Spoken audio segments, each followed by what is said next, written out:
আজি অহা আগতে বাইকখন চাবা আহিছো মই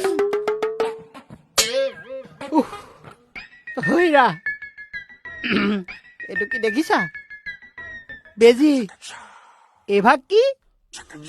দৰৱ যেতিয়া তুমি বেজি দৰৱকণ মানুহৰ শৰীৰত ভৰাবা তেতিয়া এই বেজিটোৰ প্ৰয়োজন হয় বুজি পাইছানে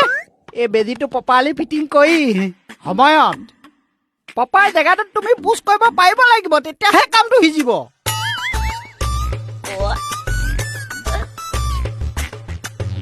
এইটো কেনেকৈ বুজাম মই বলিয়া হৈ যাম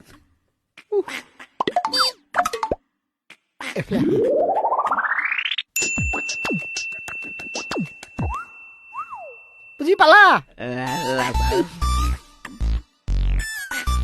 ভণ্টি সময়মতে বাৰু যুদ্ধখন হৈ কিনে খুৰা মই যুদ্ধ হাইকাজিয়া যে বহুত বেয়া পাওঁ আৰু এওঁ মোৰ লগত যুদ্ধ কৰাটো দূৰৰে কথা আজিলৈকে গালিও পাৰি পোৱা নাই ঠিক আছে